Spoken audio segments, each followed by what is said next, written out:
Welcome to the UPSC book summary series.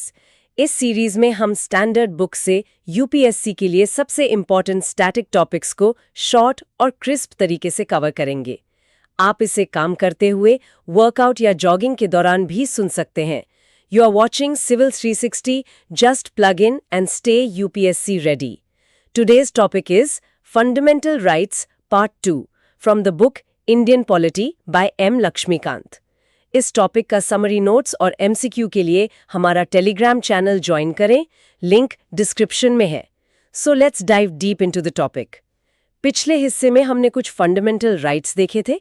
आज M Laxmikant के आधार पर हम इस चर्चा को आगे बढ़ाते हैं। शुरुआत करते हैं आर्टिकल 19 से, जो राइट टू फ्रीडम देता है। जी बिल्कुल। आर्टिकल 19 सभी सिटीजन्स को, ध्यान दीजिएगा, सिर्फ सिटीजन्स को 6 राइट्स गारंटी करता है। हाँ, 6 राइट्स। कौन कौन से हैं ये? इसमें है पहला, right to freedom of speech and expression. दूसरा, right to assemble peacefully and without arms, मतलब शांति से बिना हथियारों के इकट्ठा होने का अधिकार। ठीक है। तीसरा, राइट टू फॉर्म एसोसिएशंस और यूनियंस और कोऑपरेटिव सोसाइटीज। ये कोऑपरेटिव सोसाइटीज वाला हिस्सा बाद में जोड़ा गया था 97th अमेंडमेंट एक्ट 2011 से। अच्छा, ये इंपॉर्टेंट पॉइंट है। चौथा है right to move freely throughout the territory of India. पांचवा, right to reside and settle in any part the territory of India. और छठा है right to practice any profession और to carry on any occupation, trade और business, मतलब कोई भी पेशा, व्यापार वगैरह करने की आजादी। पहले इसमें 7 राइट्स हुआ करते थे, है ना? एक हटाया गया था। हाँ बिल्कुल सही। ओरिजिनली 7 राइट्स थे। जो 7वां था right to acquire, hold and dispose of property, उसे 44th अमेंडमेंट एक्ट ऑफ 1978 के द्वारा डिलीट कर दिया गया। अब वो एक लीगल राइट है आर्टिकल 300A के तहत, फंडामेंटल राइट नहीं। और ये जो 6 राइट्स हैं, इनका प्रोटेक्शन किसके खिलाफ है? क्या ये प्राइवेट इंडिविजुअल्स के खिलाफ भी मिलते हैं? नहीं, ये एक महत्वपूर्ण बात है। ये राइट्स मुख्य रूप से स्टेट एक्शन के अगेंस्ट प्रोटेक्टेड हैं, प्राइवेट इंडिविजुअल्स के एक्शंस के अगेंस्ट नहीं। और जैसा मैंने पहले कहा, ये राइट्स सिर्फ सिटीजन्स और कंपनी के शेयर होल्डर्स को अवेलेबल हैं, फॉरेनर्स या लीगल पर्सन्स जैसे कंपनीज या कॉर्पोरेशंस को नहीं। ठीक है। और इन पर रिस्ट्रिक्शंस भी लग सकते हैं? आपने कहा था रीजनेबल रिस्ट्रिक्शंस। जी हाँ, स्टेट इन 6 राइट्स पर रीजनेबल रिस्ट्रिक्शंस लगा सकता है, लेकिन ये रिस्ट्रिक्शंस आर्बिट्ररी नहीं हो सकते। ये केवल उन्हीं ग्राउंड्स पर लगाए जा सकते हैं जो खुद आर्टिकल 19 में मेंशन किए गए हैं। हर फ्रीडम के लिए अलग अलग ग्राउंड्स हैं। तो सबसे पहले वाले की बात करते हैं, freedom of speech and expression. इसका मतलब क्या है और सुप्रीम कोर्ट ने इसे कैसे इंटरप्रेट किया है? देखिए, freedom of speech and expression का मतलब है कि हर सिटीजन को अपने व्यूज, ओपिनियंस, बिलीव्स, कन्विक्शंस, इन सबको फ्रीली एक्सप्रेस करने का राइट है, चाहे वो बोलकर करे, लिखकर, प्रिंटिंग से, पिक्चरिंग से या किसी भी और तरीके से। इसका स्कोप तो काफी वाइड लगता है। हाँ, बहुत वाइड है। सुप्रीम कोर्ट ने टाइम टू टाइम इसकी व्याख्या की है। इसमें सिर्फ अपने व्यूज एक्सप्रेस करना ही नहीं, बल्कि दूसरों के व्यूज को प्रोपगेट करना भी शामिल है। अच्छा, और क्या क्या आता है इसमें? इसमें फ्रीडम ऑफ द प्रेस भी शामिल है। फ्रीडम ऑफ कमर्शियल एडवर्टाइजमेंट्स भी इसी का हिस्सा है। अच्छा, एडवर्टाइजमेंट्स भी? जी। फिर right against tapping of telephonic conversation, मतलब आपकी फोन बातचीत की टैपिंग के खिलाफ अधिकार। राइट टू टेलीकास्ट, यानी सरकार की इलेक्ट्रॉनिक मीडिया पर मोनोपोली नहीं हो सकती। और राइट अगेंस्ट बंद, जो पॉलिटिकल पार्टी या ऑर्गेनाइजेशन द्वारा बुलाया जाता है, उसके खिलाफ अधिकार। Right to know about government activities. Freedom of silence, यानी चुप रहने का अधिकार भी इसमें आता है। फ्रीडम ऑफ साइलेंस ही इंटरेस्टिंग है। हाँ, और right against imposition of pre censorship on a newspaper, और राइट टू डेमोन्स्ट्रेशन और पिकेटिंग, यानी प्रदर्शन करने का अधिकार। लेकिन इसमें राइट टू स्ट्राइक शामिल नहीं है। हड़ताल का अधिकार फंडामेंटल राइट नहीं है। समझ गई। तो इतने सारे राइट्स इसमें इम्प्लिसिटली शामिल हैं, लेकिन इस पे रिस्ट्रिक्शंस भी होंगे। बिल्कुल। रिस्ट्रिक्शंस के ग्राउंड्स आर्टिकल 19(2) में दिए गए हैं। ये हैं sovereignty and integrity of India, security of the state, friendly relations with foreign states, public order, decency और morality, contempt of court, defamation और इंसाइटमेंट टू एन ऑफेंस। इन ग्राउंड्स पर स्टेट रीजनेबल रिस्ट्रिक्शंस लगा सकता है। ठीक है। अब दूसरे फ्रीडम पर आते हैं, फ्रीडम ऑफ असेंबली। जी, ये हर सिटीजन को पीसबली और विदाउट आर्म्स असेंबल होने का राइट देता है, जैसे पब्लिक मीटिंग्स करना, डेमोन्स्ट्रेशंस करना, प्रोसेशंस निकालना। इसके लिए क्या कंडीशंस हैं? 2 मुख्य कंडीशंस हैं। एक तो ये अधिकार केवल पब्लिक लैंड पर ही एक्सरसाइज किया जा सकता है। दूसरा, असेंबली पीसफुल होनी चाहिए और अनार्म्ड होनी चाहिए, यानी बिना हथियार के। तो क्या चीजें इसमें प्रोटेक्टेड नहीं हैं? इसमें वायलेंट, डिसऑर्डरली या राइटस असेंबलीज प्रोटेक्टेड नहीं है। ऐसी असेंबली जिसमें पब्लिक पीस भंग होती हो या जिसमें आर्म्स शामिल हो, वो प्रोटेक्टेड नहीं है। और हाँ, इसमें भी राइट टू स्ट्राइक शामिल नहीं है। इसके रिस्ट्रिक्शंस के ग्राउंड्स क्या हैं? इसके रिस्ट्रिक्शंस के ग्राउंड्स हैं sovereignty and integrity of India और पब्लिक ऑर्डर। इसमें ट्रैफिक मेंटेनेंस भी शामिल है। कोई लीगल प्रोविजंस भी हैं इसे रेगुलेट करने के लिए? हाँ, जैसे section 144 of criminal procedure code 1973। इसके तहत मैजिस्ट्रेट किसी असेंबली को रोक सकता है अगर उसे लगता है कि इससे मानव जीवन, स्वास्थ्य या सुरक्षा को खतरा है, या पब्लिक ट्रैंक्विलिटी भंग होने का या दंगे का रिस्क है। और आईपीसी में भी कुछ है? जी, section 141 of the Indian Penal Code बताता है कि कब 5 या उससे ज्यादा लोगों की असेंबली अनलॉफुल असेंबली मानी जाती है। जैसे अगर वो कानून का विरोध करने, किसी की प्रॉपर्टी पर कब्जा करने, कोई शरारत या क्रिमिनल ट्रेसपैस करने, किसी को गैर कानूनी काम करने के लिए फोर्स करने, या सरकार या उसके ऑफिशियल्स को धमकाने के लिए जमा हुई हो। ठीक है। अब तीसरी फ्रीडम, फ्रीडम ऑफ एसोसिएशन। ये सभी सिटीजन्स को एसोसिएशंस, यूनियंस या कोऑपरेटिव सोसाइटीज बनाने का राइट देता है, जैसे political parties, companies, partnership firms, societies, clubs, organisations, trade unions वगैरह। इसमें क्या शामिल है? सिर्फ बनाना या और भी कुछ? इसमें एसोसिएशन या यूनियन शुरू करने का राइट और उसे कंटिन्यू रखने का राइट दोनों शामिल हैं।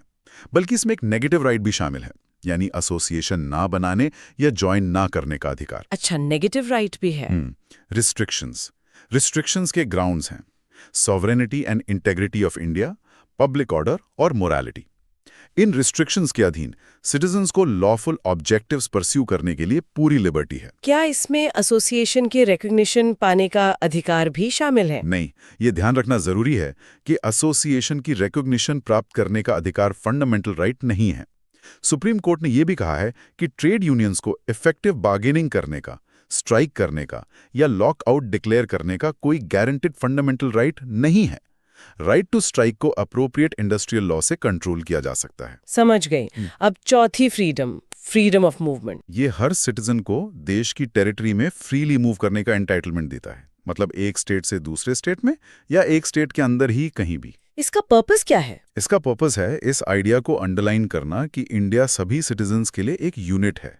ये नेशनल फीलिंग को प्रमोट करता है और परोखिलिज्म यानी संकीर्णता को डिस्करेज करता है। इस पे रेस्ट्रिक्शंस? हाँ, ग्राउंड्स हैं interest of the general public और protection of interest of any scheduled tribe. जैसे आउटसाइडर्स की एंट्री ट्राइबल एरियाज में रिस्ट्रिक्ट की जा सकती है ताकि उन ट्राइब्स का डिस्टिंक्टिव कल्चर, लैंग्वेज, कस्टम्स वगैरह प्रोटेक्ट हो सके और उनके ट्रेडिशनल वोकेशन और प्रॉपर्टीज को सेफगार्ड किया जा सके। सुप्रीम कोर्ट ने इस पे कुछ कहा है? हाँ, सुप्रीम कोर्ट ने कहा है कि पब्लिक हेल्थ या पब्लिक मोरल्स के आधार पर प्रोस्टिट्यूट्स की मूवमेंट को रिस्ट्रिक्ट किया जा सकता है। बॉम्बे हाई कोर्ट ने एड्स से अफेक्टेड पर्सन्स की मूवमेंट पर रिस्ट्रिक्शंस को वैलिडेट किया था। इसमें इंटरनल और एक्सटर्नल मूवमेंट दोनों आते हैं? नहीं, ये एक इंपॉर्टेंट डिस्टिंक्शन है। आर्टिकल 19 में जो फ्रीडम ऑफ मूवमेंट है वो इंटरनल मूवमेंट की बात करता है, देश के अंदर घूमने की, देश से बाहर जाने का अधिकार और वापस आने का अधिकार। वो article 21 right to life and personal liberty के तहत आता है, उसे एक्सटर्नल मूवमेंट कहते हैं। अच्छा, ये एक्सटर्नल मूवमेंट आर्टिकल 21 में है। ठीक है। अब पांचवी फ्रीडम, फ्रीडम ऑफ रेजिडेंस। ये हर सिटीजन को देश के किसी भी पार्ट में रिजाइड और सेटल होने का राइट देता है। इसमें दो पार्ट्स हैं, ए रिजाइड करना मतलब कहीं टेम्पररी रुकना, और बी सेटल होना मतलब कहीं परमानेंटली अपना घर बनाना, डोमिसाइल स्थापित करना। इसका उद्देश्य भी मूवमेंट वाले जैसा ही है? हाँ, काफी मिलता जुलता है। इंटरनल बैरियर्स हटाना, नेशनलिज्म प्रमोट करना और नैरो माइंडेडनेस अवॉइड करना। ये दोनों राइट्स, मूवमेंट और रेजिडेंस, काफी ओवरलैपिंग और कॉम्प्लीमेंट्री हैं। रिस्ट्रिक्शंस के ग्राउंड्स क्या है? ग्राउंड्स वही हैं जो मूवमेंट के लिए थे, interest of the general public और protection of interest of any scheduled tribes. मतलब आउटसाइडर्स का ट्राइबल एरियाज में रिजाइड या सेटल होना रिस्ट्रिक्ट किया जा सकता है, उन्हीं कारणों से जो हमने मूवमेंट के लिए डिस्कस किए थे। कई पार्ट्स में ट्राइबल्स को अपने कस्टमरी रूल्स, लॉज के अनुसार प्रॉपर्टी राइट्स रेगुलेट करने की परमिशन भी है। सुप्रीम कोर्ट का कोई रूलिंग इस पे? हाँ, सुप्रीम कोर्ट ने माना है कि सर्टेन पर्सन्स जैसे प्रोस्टिट्यूट्स या हैबिचुअल ऑफेंडर्स के लिए सर्टेन एरियाज में रहना बैन किया जा सकता है। ठीक है, अब आखिरी छठी freedom, freedom of profession etcetera. ये सभी सिटीजन्स को कोई भी प्रोफेशन प्रैक्टिस करने या कोई भी ऑक्यूपेशन, ट्रेड या बिजनेस कैरी ऑन करने का राइट देता है। ये काफ़ी वाइड राइट है। इसमें लाइवलीहुड कमाने के सभी साधन कवर होते हैं। रिस्ट्रिक्शंस? मेन ग्राउंड है interest of the general public. State इस आधार पर रिस्ट्रिक्शंस लगा सकता है। और स्टेट के पास क्या पावर्स है इस मामले में? स्टेट दो चीजें कर सकता है। ए, किसी प्रोफेशन या ऑक्यूपेशन के लिए प्रोफेशनल और टेक्निकल क्वालिफिकेशंस प्रिस्क्राइब कर सकता है। बी, स्टेट खुद कोई ट्रेड, बिजनेस, इंडस्ट्री या सर्विस कैरी ऑन कर सकता है, चाहे इससे सिटीजन्स का कंप्लीट या पार्शियल एक्सक्लूजन हो जाए। मतलब स्टेट अपनी मोनोपोली स्थापित कर सकता है और उसे जस्टिफाई करने की जरूरत नहीं है। क्या इसमें इमोरल या डेंजरस एक्टिविटीज शामिल हैं? नहीं, ये राइट आपको कोई इमोरल एक्टिविटी जैसे ट्रैफिकिंग इन विमेन और चिल्ड्रन या कोई डेंजरस एक्टिविटी जैसे हार्मफुल ड्रग्स या एक्सप्लोजिव्स का बिजनेस करने का अधिकार नहीं देता। स्टेट ऐसे प्रोफेशंस, ट्रेड या बिजनेस को एब्सोल्युटली प्रोहिबिट कर सकता है या लाइसेंसिंग के जरिए रेगुलेट कर सकता है। तो ये थे आर्टिकल 19 के 6 फ्रीडम्स और उनसे जुड़े पहलू। अब आर्टिकल 20 पर आते हैं, protection in respect of conviction for offences. जी, आर्टिकल 20 अक्यूज्ड पर्सन्स को, चाहे वो सिटीजन हो, फॉरेनर हो या लीगल पर्सन जैसे कंपनी हो, आर्बिट्रेरी और एक्सेसिव पनिशमेंट से प्रोटेक्शन देता है। इसमें क्या प्रोविजंस हैं? इसमें 3 मेन प्रोविजंस हैं। पहला है no ex post facto law. Ex post facto law, इसका क्या मतलब है? इसका मतलब है कि किसी व्यक्ति को किसी ऑफेंस के लिए तभी कन्विक्ट किया जाएगा अगर उसने उस एक्ट के कमीशन के टाइम पर जो लॉ इन फोर्स था उसका वायलेशन किया हो, और उसे पेनल्टी भी उतनी ही मिलेगी जितनी उस टाइम पर प्रिस्क्राइब थी, उससे ज्यादा नहीं। मतलब बाद में बने कानून के हिसाब से सजा नहीं दे सकते। एग्जैक्टली। एक्सपोज फैक्टो लॉ वो होता है जो पेनल्टीज रेट्रोस्पेक्टिवली इंपोज करता है, यानी पहले किए गए एक्ट्स पर या पेनल्टीज को बढ़ा देता है। कॉन्स्टिट्यूशन ऐसे लॉज के एनैक्टमेंट को प्रोहिबिट करता है। इसकी कुछ लिमिटेशंस भी हैं। हाँ, कुछ लिमिटेशंस हैं। ये प्रोटेक्शन सिर्फ क्रिमिनल लॉज पर लागू होता है, सिविल लॉज या टैक्स लॉज पर नहीं। सिविल लायबिलिटी या टैक्स रेट्रोस्पेक्टिवली इंपोज किया जा सकता है। दूसरा, ये सिर्फ कन्विक्शन या सेंटेंस को प्रोहिबिट करता है, ट्रायल को नहीं। तीसरा, ये प्रोटेक्शन प्रिवेंटिव डिटेंशन के केसेस में या सिक्योरिटी डिमांड के केस में क्लेम नहीं किया जा सकता। ठीक है, दूसरा प्रोविजन क्या है? दूसरा है नो डबल जेपडी। इसका मतलब है कि किसी भी पर्सन को सेम ऑफेंस के लिए एक से ज्यादा बार प्रोसिक्यूट और पनिश नहीं किया जाएगा। ये कहाँ अवेलेबल है? क्या डिपार्टमेंटल इंक्वायरी में भी? नहीं, ये प्रोटेक्शन केवल कोर्ट ऑफ लॉ या जुडिशियल ट्राइब्यूनल के प्रोसीडिंग्स में ही अवेलेबल है। ये डिपार्टमेंटल या एडमिनिस्ट्रेटिव अथॉरिटीज के प्रोसीडिंग्स में अवेलेबल नहीं है, क्योंकि वो जुडिशियल नेचर के नहीं माने जाते। और तीसरा प्रोविजन? तीसरा है नो सेल्फ इंक्रिमिनेशन, यानी किसी भी ऑफेंस के एक्यूज्ड पर्सन को खुद के अगेंस्ट विटनेस बनने के लिए कंपेल नहीं किया जाएगा। आप किसी को मजबूर नहीं कर सकते कि वो खुद के खिलाफ गवाही दे। इसमें किस तरह का एविडेंस कवर होता है? इसमें ओरल एविडेंस और डॉक्यूमेंट्री एविडेंस दोनों कवर होते हैं। क्या इसमें फिजिकल एविडेंस देना शामिल नहीं है? हाँ, इसमें कुछ एक्सक्लूजन्स हैं, जैसे आई मटीरियल ऑब्जेक्ट्स का कंपलसरी प्रोडक्शन, आई थंब इम्प्रेशन, स्पेसिमेन सिग्नेचर या ब्लड स्पेसिमेन्स देने की कंपल्शन, और आई बॉडी का कंपलसरी एग्जिबिशन। ये सेल्फ इंक्रिमिनेशन के प्रोटेक्शन में नहीं आते। और ये प्रोटेक्शन सिर्फ क्रिमिनल प्रोसीडिंग्स में है? जी हाँ, ये प्रोटेक्शन केवल क्रिमिनल प्रोसीडिंग्स तक ही एक्सटेंड होता है, सिविल प्रोसीडिंग्स या नॉन क्रिमिनल नेचर के प्रोसीडिंग्स तक नहीं। ये तीनों प्रोटेक्शंस अक्यूज्ड के राइट्स के लिए बहुत जरूरी हैं। अब आते हैं आर्टिकल 21 पर, protection of life and personal liberty. ये तो शायद सबसे फंडामेंटल राइट्स में से एक है। निश्चित रूप से आर्टिकल 21 डिक्लेयर करता है कि किसी भी पर्सन को उसकी लाइफ या पर्सनल लिबर्टी से डिप्राइव नहीं किया जाएगा, except according to procedure established by law. ये सिटीजन्स और नॉन सिटीजन्स दोनों को अवेलेबल है। इसकी इंटरप्रिटेशन तो काफी इवॉल्व हुई है ना? गोपालन केस से मेनका केस तक। बिल्कुल। शुरुआत में ए.के. गोपालन केस 1950 में सुप्रीम कोर्ट ने इसकी बहुत नैरो इंटरप्रिटेशन ली थी। कोर्ट ने कहा कि आर्टिकल 21 में प्रोटेक्शन सिर्फ आर्बिट्रेरी एग्जीक्यूटिव एक्शन के अगेंस्ट है, आर्बिट्रेरी लेजिस्लेटिव एक्शन से नहीं। ऐसा क्यों? इसका कारण था expression procedure established by law. Court ने माना कि ये अमेरिकन कॉन्स्टिट्यूशन के ड्यू प्रोसेस ऑफ लॉ से अलग है।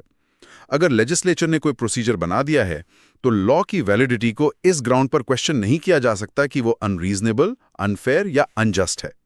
और पर्सनल लिबर्टी का मतलब भी सिर्फ बॉडी या पर्सन की लिबर्टी तक ही सीमित माना गया। लेकिन मेनका गांधी केस 1978 ने सब बदल दिया। जी हाँ, मेनका केस एक लैंडमार्क जजमेंट था।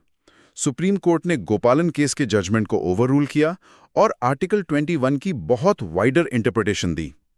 कोर्ट ने कहा कि right to life and personal liberty को डिप्राइव किया जा सकता है, लेकिन केवल तभी जब लॉ द्वारा प्रिस्क्राइब किया गया प्रोसीजर रीजनेबल, फेयर और जस्ट हो। तो effectively due process of law आ गया। हाँ, एक तरह से।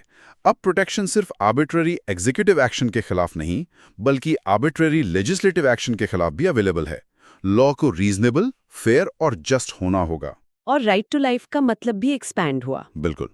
कोर्ट ने कहा कि राइट टू लाइफ सिर्फ एनिमल एग्जिस्टेंस या सर्वाइवल तक ही सीमित नहीं है, बल्कि इसमें ह्यूमन डिग्निटी के साथ जीने का अधिकार और वो सभी एस्पेक्ट शामिल हैं जो लाइफ को मीनिंगफुल, कंप्लीट और वर्थ लिविंग बनाते हैं।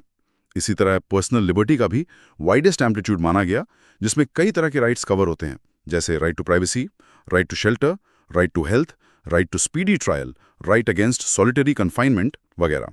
और इसी कॉन्टेक्स्ट में राइट टू एजुकेशन भी आया, आर्टिकल 21A। जी बिल्कुल।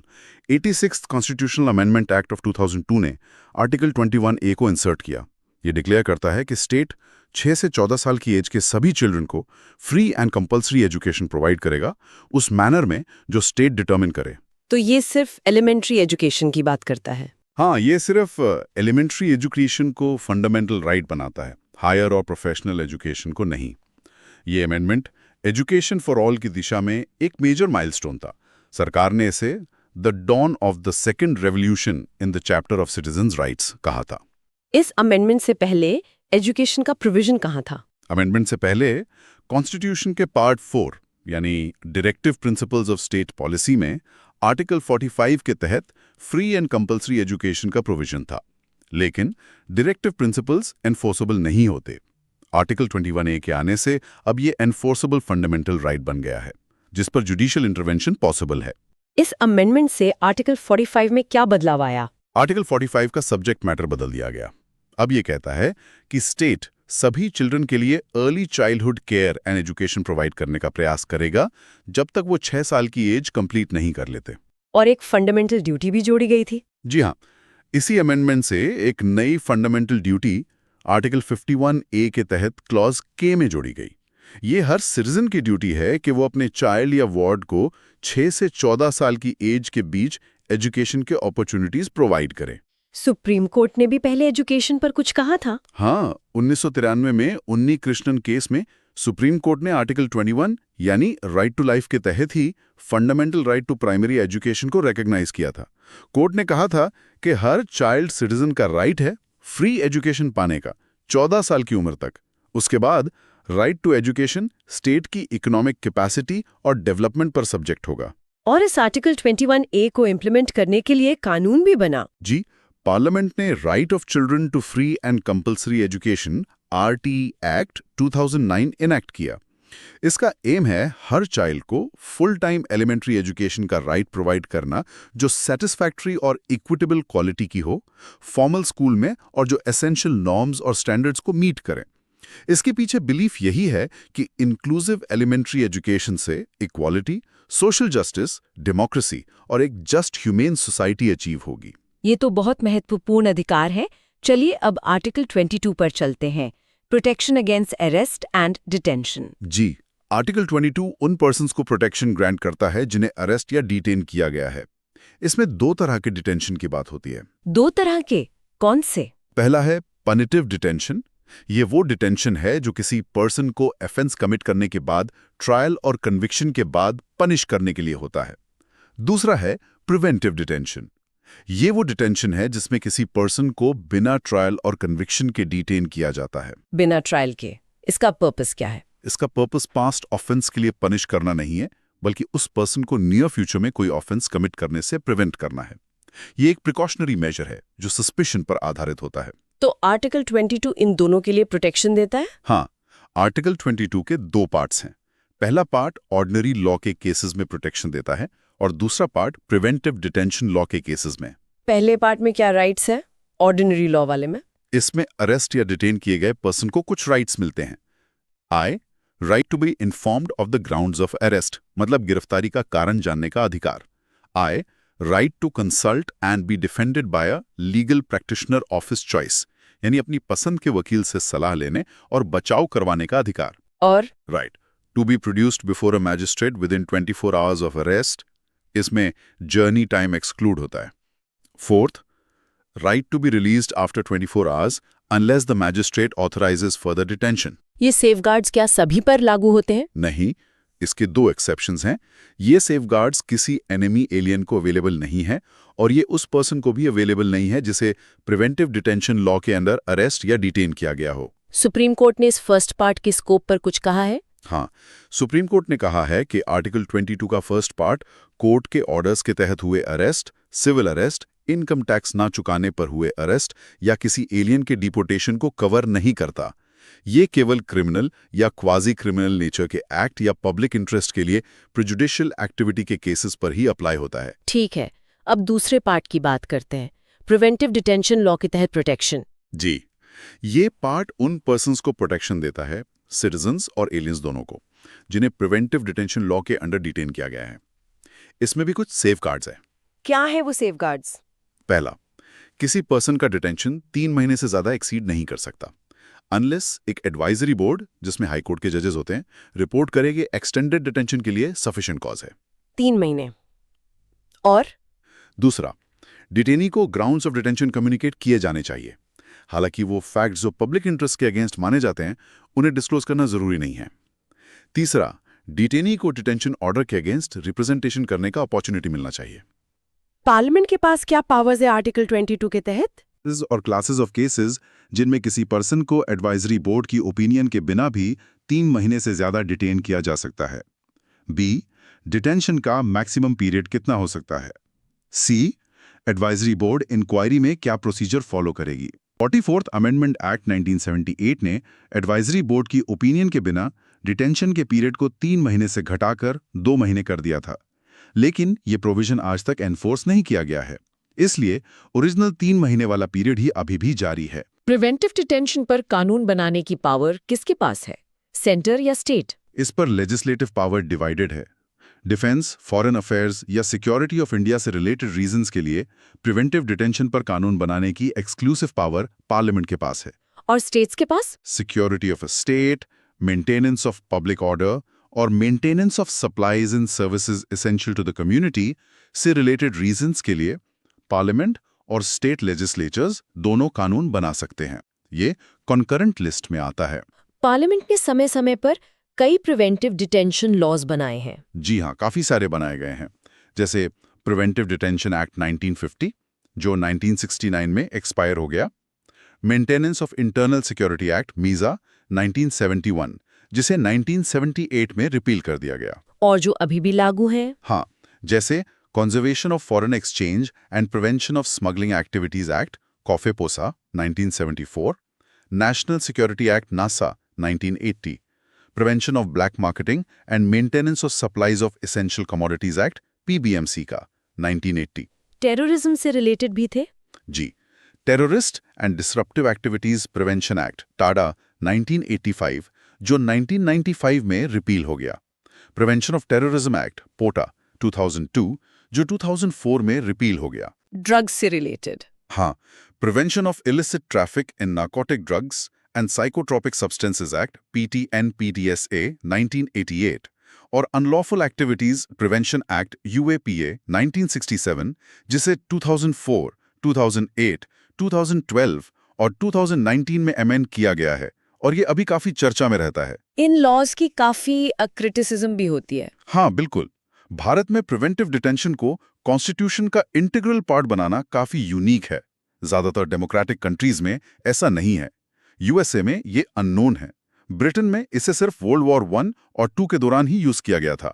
भारत में ये ब्रिटिश रूल के टाइम से ही एग्जिस्ट करता था, जैसे बंगाल स्टेट प्रिजनर्स रेगुलेशन 1818 और डिफेंस ऑफ इंडिया एक्ट 1939। इसे लेकर हमेशा डिबेट रही है कि क्या ये इंडिविजुअल लिबर्टी के खिलाफ है। ये वाकई एक कॉम्प्लेक्स इशू है। चलिए अब अगले अधिकार पर चलते हैं, राइट अगेंस्ट एक्सप्लॉयटेशन, आर्टिकल्स 23 और 24। जी, आर्टिकल 23 प्रोहिबिशन लगाता है ट्रैफिक इन ह्यूमन बीइंग्स, बेगार, फोर्स लेबर और इसी तरह के other forms of force labour पर। इसका कोई भी कॉन्ट्रवेंशन एक पनिशेबल ऑफेंस है। ये अधिकार किसके लिए है और किसके खिलाफ? ये सिटीजन्स और नॉन सिटीजन्स दोनों के लिए अवेलेबल है और ये इंडिविजुअल को स्टेट और प्राइवेट पर्सन्स दोनों के खिलाफ प्रोटेक्ट करता है। ट्रैफिक इन ह्यूमन बीइंग्स में क्या क्या आता है? इसमें आता है ए, पुरुषों, महिलाओं और बच्चों को सामान की तरफ बेचना और खरीदना। बी, महिलाओं और बच्चों का इमोरल ट्रैफिक जिसमें प्रोस्टिट्यूशन भी शामिल है। सी, देवदासी प्रथा। डी, स्लेवरी यानी गुलामी। इसको रोकने के लिए पार्लियामेंट ने इमोरल ट्रैफिक प्रिवेंशन एक्ट 1956 बनाया है। और बेगार का क्या मतलब है? बेगार का मतलब है बिना रेम्यूनरेशन के कंपल्सरी वर्क करवाना। ये एक पेक्यूलियर इंडियन सिस्टम था जहां पहले लोकल जमींदार अपने टेनेंट से जबरदस्ती काम करवाते थे। फोर्स्ड लेबर को कैसे डिफाइन किया गया है? फोर्स लेबर का मतलब है किसी पर्सन को उसकी विल के अगेंस्ट काम करने के लिए कंपेल करना। इसमें फोर्स का मतलब सिर्फ फिजिकल या लीगल फोर्स ही नहीं बल्कि इकोनॉमिक सर्कमस्टेंसेस से पैदा होने वाली मजबूरी भी शामिल है। मतलब अगर किसी को मिनिमम वेज से कम पर काम करने के लिए मजबूर किया जाता है तो वो भी फोर्स लेबर माना जा सकता है। इससे रिलेटेड कुछ एक्ट्स भी हैं? हाँ, जैसे bonded labour system abolition act 1976, minimum wages act 1948, contract labour act 1970, equal remuneration act 1976 वगैरह। क्या इसका कोई एक्सेप्शन है? हाँ, एक एक्सेप्शन है। स्टेट पब्लिक पर्पसेस के लिए कंपलसरी सर्विस इंपोज कर सकता है, जैसे मिलिट्री सर्विस या सोशल सर्विस, और इसके लिए स्टेट पे करने को बाउंड नहीं है। लेकिन ऐसी सर्विस इंपोज करते समय स्टेट सिर्फ रिलीजन, रेस, कास्ट और क्लास के ग्राउंड्स पर डिस्क्रिमिनेशन नहीं कर सकता। अब आर्टिकल 20 ये बच्चों से जुड़ा है। जी हाँ, आर्टिकल 24 14 साल से कम एज के चिल्ड्रन के एम्प्लॉयमेंट को प्रोहिबिट करता है किसी भी फैक्ट्री, माइन या अदर हैजर्डस एक्टिविटीज में, जैसे कंस्ट्रक्शन वर्क या रेलवे। क्या ये हर तरह के काम को प्रोहिबिट करता है? नहीं, ये हार्मलेस और इनोसेंट वर्क में एम्प्लॉयमेंट को प्रोहिबिट नहीं करता। इसके लिए क्या लॉज बनाए गए हैं? सबसे इंपॉर्टेंट लॉ है child labour prohibition and regulation act 1986। इसे 2016 में अमेंड करके इसका नाम child and adolescent labour prohibition and regulation act 1986 कर दिया गया। इसके अलावा भी कई एक्ट्स हैं, जैसे factories act 1948, mines act 1952, merchant shipping act 1958 वगैरह। सुप्रीम कोर्ट ने भी इस पर कुछ डायरेक्शंस दिए थे। हाँ, 1996 में सुप्रीम कोर्ट ने डायरेक्शन दिया था कि एक child labour rehabilitation welfare fund establish किया जाए। इसमें ऑफेंडिंग एम्प्लॉयर को हर चाइल्ड के लिए 20,000 रुपये डिपॉजिट करने होंगे। कोर्ट ने बच्चों की एजुकेशन, हेल्थ और न्यूट्रिशन के इम्प्रूवमेंट के लिए भी डायरेक्शंस दिए थे। चाइल्ड राइट्स के प्रोटेक्शन के लिए कोई कमीशन भी है? जी, commissions for protection of child rights act 2005 के तहत नेशनल कमीशन और state commissions for protection of child rights establish किए गए हैं। साथ ही चिल्ड्रंस कोर्ट्स भी बनाए गए हैं ताकि बच्चों के खिलाफ ऑफेंसेस या चाइल्ड राइट्स के वायलेशन के केसेस का स्पीडी ट्रायल हो सके। सरकार ने 2006 में एक बैन भी लगाया था। हाँ, 2006 में सरकार ने बच्चों को डोमेस्टिक सर्वेंट्स के तौर पर या बिजनेस एस्टैब्लिशमेंट जैसे hotels, dhabas, restaurants, shops, factories, resorts, spas, T shops वगैरह में वर्कर्स के तौर पर एम्प्लॉय करने पर बैन लगा दिया था। और ये वार्निंग दी गई थी कि 14 साल से कम के बच्चों को एम्प्लॉय करने पर प्रोसिक्यूशन और पीनल एक्शन हो सकता है। ठीक है, अब आते हैं right to freedom of religion पर, आर्टिकल्स 25 से 28। जी, आर्टिकल 25 सभी पर्सन्स को, ध्यान दें, ऑल पर्सन्स यानी सिटीजन्स और नॉन सिटीजन्स दोनों को इक्वली एंटाइटल करता है फ्रीडम ऑफ कॉन्शियंस के लिए और freely profess, practice and propagate religion के लिए। इनके क्या मतलब है? Conscience, profess, practice, propagate. Freedom of conscience मतलब इनर फ्रीडम, अपने तरीके से भगवान या क्रिएचर्स के साथ अपना रिलेशन बनाने की आज़ादी। राइट टू प्रोफेस मतलब अपने रिलीजियस बिलीफ्स और फेथ को ओपनली और फ्रीली डिक्लेयर करना। राइट टू प्रैक्टिस मतलब religious worship, rituals, ceremonies perform करना और अपने बिलीफ्स और आइडियाज को एग्जिबिट करना। राइट टू प्रोपगेट मतलब अपने बिलीफ्स को दूसरों तक ट्रांसमिट या डिसमिनेट करना, अपने धर्म के टेनेट्स की एक्सपोजिशन करना। क्या इसमें कन्वर्ट करने का अधिकार भी शामिल है? नहीं, सुप्रीम कोर्ट ने कहा है कि राइट टू प्रोपगेट में किसी दूसरे पर्सन को कन्वर्ट करने का राइट शामिल नहीं है। फोर्सेबल कन्वर्जेंस किसी दूसरे व्यक्ति की फ्रीडम ऑफ कॉन्शियंस पर इम्पिंज करते हैं, जो आर्टिकल 25 ही गारंटी करता है। ये अधिकार क्या रिलीजियस बिलीफ्स और प्रैक्टिसेस दोनों को कवर करता है? हाँ, ये रिलीजियस बिलीफ्स, डॉक्ट्रिन्स और रिलीजियस प्रैक्टिसेस, रिचुअल्स दोनों को कवर करता है। इस पर भी रिस्ट्रिक्शंस है? जी हाँ, ये अधिकार subject to public order, morality, health और other provisions relating to fundamental rights है। स्टेट के पास क्या पावर्स है इस मामले में? स्टेट को दो चीजें करने की परमिशन है। ए, किसी भी इकोनॉमिक, फाइनेंशियल, पॉलिटिकल या अदर सेक्युलर एक्टिविटी को रेगुलेट या रिस्ट्रिक्ट करना जो रिलीजियस प्रैक्टिस से एसोसिएटेड हो। बी, सोशल वेलफेयर और रिफॉर्म के लिए प्रोविजन करना या Hindu religious institutions of a public character को हिंदूज के सभी क्लासेस और सेक्शंस के लिए खोलना। इसमें दो एक्सप्लेनेशंस भी हैं। हाँ, पहला कि कृपाण पहनना और लेकर चलना सिख रिलीजन के प्रोफेशन में शामिल माना जाएगा। दूसरा, इस कॉन्टेक्स्ट में हिंदूज में सिख्स, जैन्स और बुद्धिस्ट्स भी इंक्लूड होंगे। ठीक है।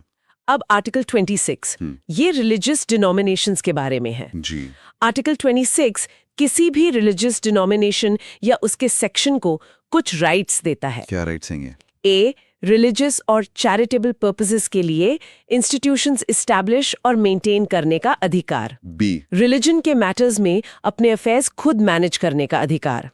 सी, मूवेबल और इमूवेबल प्रॉपर्टी ओन और एक्वायर करने का अधिकार। डी, ऐसी प्रॉपर्टी को लॉ के अकॉर्डिंग एडमिनिस्टर करने का अधिकार। तो आर्टिकल 25 इंडिविजुअल राइट है और आर्टिकल 26 कलेक्टिव राइट। हाँ, आप ऐसा कह सकती हैं। आर्टिकल 25 इंडिविजुअल राइट्स की बात करता है, जबकि आर्टिकल 26 रिलीजियस डिनोमिनेशंस या उनके सेक्शंस की कलेक्टिव फ्रीडम ऑफ रिलीजन की बात करता है। आर्टिकल 26 पर रेस्ट्रिक्शंस क्या हैं? ये भी subject to public order, morality and health है, लेकिन ये other provisions relating to fundamental rights के सब्जेक्ट नहीं है, जैसा कि आर्टिकल 25 है। सुप्रीम कोर्ट ने रिलीजियस डिनोमिनेशन होने के लिए क्या क्राइटेरिया बताए हैं? सुप्रीम कोर्ट के अनुसार एक रिलीजियस डिनोमिनेशन होने के लिए 3 कंडीशंस पूरी होनी चाहिए। ए, ये इंडिविजुअल्स का कलेक्शन होना चाहिए जिनका एक सिस्टम ऑफ बिलीव्स या डॉक्ट्रिन्स हो जो उन्हें स्पिरिचुअल वेलबींग के लिए जरूरी लगता हो। बी, एक कॉमन ऑर्गेनाइजेशन होनी चाहिए। सी, एक डिस्टिंक्टिव नेम से डेजिग्नेट होना चाहिए। इसके एग्जाम्पल्स? सुप्रीम कोर्ट ने माना है कि रामकृष्ण मिशन और आनंद मार्गा हिंदू रिलीजन के अंदर रिलीजियस डिनोमिनेशंस हैं, लेकिन औरोबिंदो सोसाइटी को रिलीजियस डिनोमिनेशन नहीं माना गया। अब article 27 freedom from taxation for promotion of a religion. ये कहता है कि किसी भी पर्सन को कंपेल नहीं किया जाएगा कि वो ऐसे टैक्सेस पे करे जिनका प्रोसीड्स स्पेसिफिकली किसी पर्टिकुलर रिलीजन या रिलीजियस डिनोमिनेशन के प्रमोशन या मेंटेनेंस के लिए अप्रोप्रिएट किया जाना है। इसका इम्प्लीकेशन क्या है? इसका मतलब है कि स्टेट पब्लिक मनी जो टैक्स के जरिए कलेक्ट हुआ है उसे किसी पर्टिकुलर रिलीजन के प्रमोशन या मेंटेनेंस के लिए स्पेंड नहीं कर सकता। ये प्रोविजन स्टेट को किसी एक रिलीजन को फेवर, पैट्रोनाइज या सपोर्ट करने से रोकता है ओवर अदर्स। क्या स्टेट सभी रिलीजन्स के प्रमोशन के लिए टैक्स यूज कर सकता है? हाँ, टैक्सेस का यूज सभी रिलीजन्स के प्रमोशन या मेंटेनेंस के लिए किया जा सकता है। इसमें टैक्स और फी के बीच डिस्टिंक्शन है? हाँ, ये इंपॉर्टेंट है। ये प्रोविजन सिर्फ टैक्स के लेवी को प्रोहिबिट करता है, फी के लेवी को नहीं। फी इसलिए लगाई जा सकती है ताकि रिलीजियस इंस्टीट्यूशंस के सेक्युलर एडमिनिस्ट्रेशन को कंट्रोल करने का एक्सपेंडिचर मीट किया जा सके। फी का पर्पस रिलीजन को प्रमोट या मेंटेन करना नहीं होता। जैसे पिलग्रिम्स पर फी लगाई जा सकती है ताकि उन्हें स्पेशल सर्विस या सेफ्टी मेजर्स प्रोवाइड किए जा सकें। रिलीजियस एंडाउमेंट्स पर फी लग सकती है रेगुलेशन का एक्सपेंडिचर मीट करने के लिए। समझ गई। अब article 28 freedom from attending religious instruction. ये कहता है कि कोई भी रिलीजियस इंस्ट्रक्शन ऐसी एजुकेशनल इंस्टीट्यूशन में प्रोवाइड नहीं की जाएगी जो होली स्टेट फंड से मेंटेन्ड हो। इसका कोई एक्सेप्शन है? हाँ, ये प्रोविजन उस एजुकेशनल इंस्टीट्यूशन पे अप्लाई नहीं होता जो स्टेट एडमिनिस्टर तो करता है लेकिन वो किसी एंडाउमेंट या ट्रस्ट के अंडर एस्टैब्लिश हुई है जिसे रिलीजियस इंस्ट्रक्शन देना रिक्वायर्ड होता है। और जो इंस्टीट्यूशन स्टेट से रिकॉग्नाइज्ड हैं या एड लेती हैं, उनका क्या? कोई भी पर्सन जो ऐसी इंस्टीट्यूशन अटेंड कर रहा है जो स्टेट से रिकॉग्नाइज्ड है या स्टेट फंड्स से एड रिसीव करती है, उसे किसी रिलीजियस इंस्ट्रक्शन या वर्शिप में अटेंड करने के लिए रिक्वायर नहीं किया जाएगा बिना उसकी कंसेंट के। अगर वो माइनर है तो उसके गार्डियन की कंसेंट चाहिए होगी। तो बेसिकली 4 तरह के इंस्टीट्यूशंस हो गई। हाँ, एम लक्ष्मीकांत के अनुसार 4 टाइप्स हैं। A, wholly maintained by state, यहां रिलीजियस इंस्ट्रक्शन कंप्लीटली प्रोहिबिटेड है। B, administered by state but established under endowment और ट्रस्ट, यहां रिलीजियस इंस्ट्रक्शन परमिटेड है। सी, रिकॉग्नाइज्ड बाय स्टेट, यहां रिलीजियस इंस्ट्रक्शन परमिटेड है लेकिन वॉलंटरी बेसिस पर। D, receiving aid from state, यहां भी रिलीजियस इंस्ट्रक्शन परमिटेड है वॉलंटरी बेसिस पर। बिल्कुल क्लियर हो गया। अब आते हैं आखिरी सेट पर, cultural and educational rights, article 29 और 30। जी, आर्टिकल 29 बात करता है protection of interests of minorities की। इसमें 2 प्रोविजंस हैं। पहला कहता है कि सिटीजन्स का कोई भी सेक्शन जो इंडिया में कहीं भी रहता है और जिसकी अपनी डिस्टिंक्ट लैंग्वेज, स्क्रिप्ट या कल्चर है, उसे कंजर्व करने का राइट होगा। ये एक ग्रुप राइट लगता है। दूसरा प्रोविजन कहता है कि किसी भी सिटीजन को स्टेट द्वारा मेंटेन्ड या स्टेट फंड से एड पाने वाले किसी भी एजुकेशनल इंस्टीट्यूशन में एडमिशन से डिनाई नहीं किया जाएगा, केवल रिलीजन, रेस, कास्ट और लैंग्वेज के ग्राउंड्स पर। ये एक इंडिविजुअल राइट है। तो आर्टिकल 29 माइनॉरिटीज के लिए है। ये रिलीजियस माइनॉरिटीज और लिंग्विस्टिक माइनॉरिटीज दोनों को प्रोटेक्ट करता है।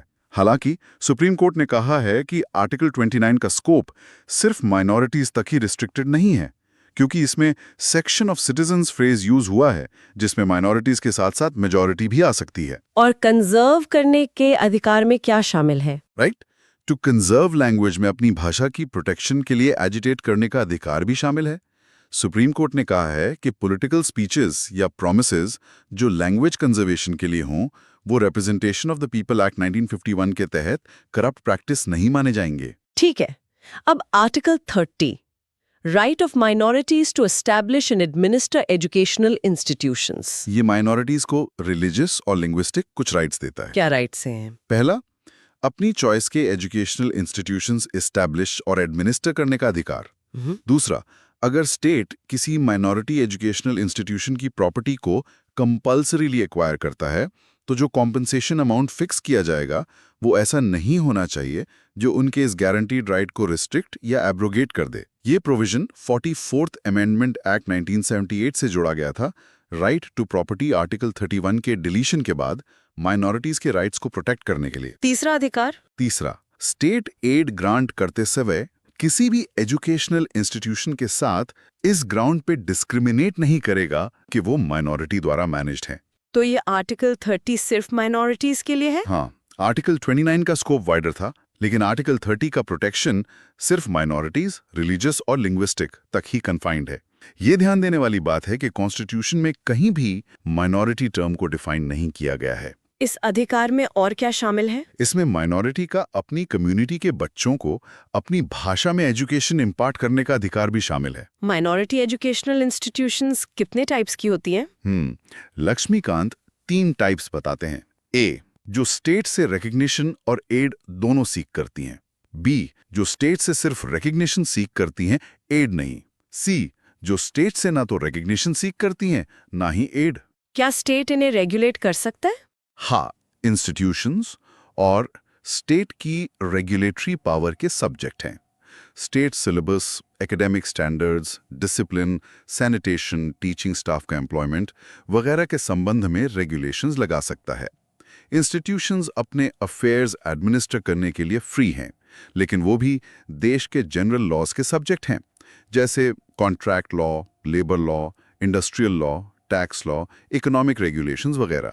सुप्रीम कोर्ट ने 2007 के केस में इन राइट्स को समराइज किया था। जी हाँ, secretary of Malankara Syrian Catholic College case 2007 में सुप्रीम कोर्ट ने आर्टिकल 30 के तहत राइट्स को समराइज किया था। क्या मुख्य बातें थी उसमें? पहला, इस राइट में अपनी गवर्निंग बॉडी चुनने, staff, teaching, non teaching appoint करने, एम्प्लॉयज के खिलाफ एक्शन लेने, एलिजिबल स्टूडेंट्स को एडमिट करने, रीजनेबल फीस स्ट्रक्चर सेट करने और प्रॉपर्टीज को इंस्टीट्यूशन के बेनिफिट के लिए यूज करने का अधिकार शामिल है। दूसरा, ये राइट माइनॉरिटीज को मेजॉरिटी के साथ इक्वालिटी इंश्योर करता है, कोई एडवांटेजेस पोजीशन नहीं देता, मतलब रिवर्स डिस्क्रिमिनेशन नहीं हो सकता।